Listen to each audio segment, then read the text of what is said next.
தினம் ஒரு பரிகார ஸ்தலம். வாழ்வில் ஏற்படும் எல்லா பிரச்சனைகளுக்கும் ஒரு தீர்வு உண்டு. அந்த தீர்வை சொல்வதே இந்த நிகழ்ச்சியாகும். சுந்தரருக்கு ஈசன் திருநடன காட்சி அருளிய ஸ்தலம் எங்குள்ளது என்று தெரியுமா?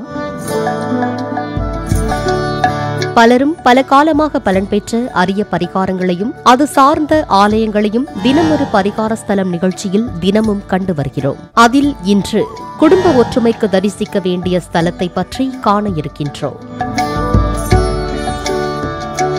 இத்தலத்தின் சிறப்புகள்: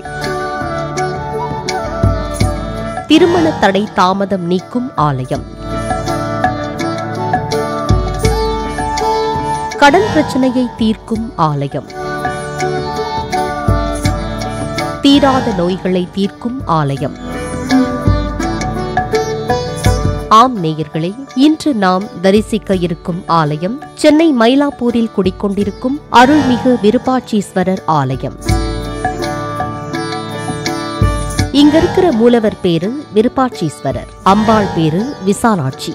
கையிலேயே மயிலை, மயிலையே கைலை என்று சொல்வார்கள். எண்ணற்ற சிறப்புகள் கொண்ட சென்னை மயிலாப்பூர் ஒரு ஆன்மீக பூமியாகும்.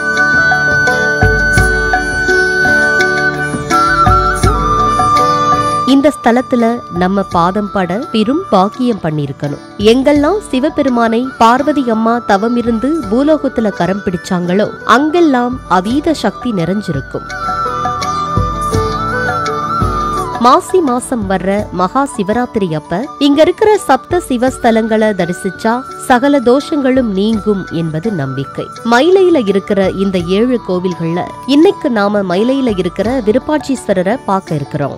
விருப்பாட்சீஸ்வரர் என்ற பெயருக்கு 3 கண்கள் கொண்டவர் என்று பொருள். விரூபம் என்றால் இயற்கைக்கு அப்பாற்பட்டவர், முரணானவர் என்றும், அஷி என்றால் கண்கள் என்றும் பொருள்படுகிறது. அதாவது சிவபெருமான் முக்கண்களை கொண்டவராக இருப்பதாலும், மேலும் அவர் தனது பக்தரின் விருப்பங்களை நிறைவேற்றுவதாலும், அனைத்தையும் வெல்லக்கூடியவர் என்பதாலும், விதியையே மாற்றக்கூடியவர் என்பதாலும் அவர் விருப்பாட்சீஸ்வரர் என்று இங்கு அழைக்கப்படுகிறார். முன்னொரு சமயம் இத்தல ஈசனை சுந்தரர் தரிசிக்க இங்க வந்தாரு. அப்ப அவருக்கு சிவபெருமான் திருநடன காட்சி அருளினார். அது மட்டுமில்ல, இங்க இருக்கிற தாயார் கிட்ட பெண்கள் என்ன கேட்டாலும் உடனே அம்மா அந்த வேண்டுதலை நிறைவேற்றி வைப்பாங்களாம். இங்க இருக்கிற ஈசன் ரொம்ப கருணை உள்ளம் கொண்டவர். பக்தர்கள் மனசு போல கல்யாணம், குழந்தை பாக்கியம், வேலை எல்லாம் அமைச்சு தருவாராம். இத்தல இறைவனை பிரதோஷம் அப்ப தரிசிச்சா குடும்ப ஒற்றுமை ஏற்படுமா.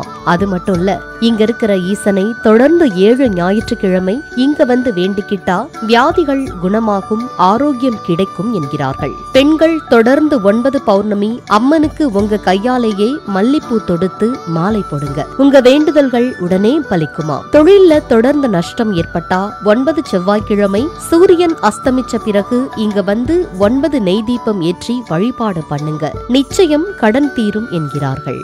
இன்றைய பரிகார ஸ்தல முகவரி: அருள்மிகு விருப்பாட்சீஸ்வரர் ஆலயம், பஜார் சாலை, மயிலாப்பூர், சென்னை 600400. அடுத்து நாம் காண இருப்பது இன்றைய பரிகாரம். இது ஒரு அரிய பொக்கிஷம், அதனால் குறித்து வைத்துக் கொள்ளுங்கள். இன்றைய பரிகாரத்தில் மனப்பிரச்சனை தீர என்ன பரிகாரம் என்று பார்க்கலாம். மன ரீதியில் பாதிப்படைந்தவர்கள் ஆந்திர மாநிலம் திருப்பதி அருகே உள்ள தலக்கோணம் சித்தேஸ்வரர் ஆலயத்திற்கு வளர்பிறை பிரதோஷம் அன்று சென்று பௌர்ணமி வரை தங்கவும். இப்படி 6 பௌர்ணமிகள் தங்கி அங்குள்ள அருவியில் குளித்து சித்தேஸ்வரரை தரிசித்தால் நிச்சயம் மன பாதிப்பு நீங்கும் என்கிறார்கள். நேயர்களே, மீண்டும் நாளை தினமொரு பரிகார ஸ்தலம் நிகழ்ச்சியில் மற்றொரு கோவிலை தரிசிக்கலாம். நன்றி, வணக்கம். தினம் ஒரு பரிகார ஸ்தலம்.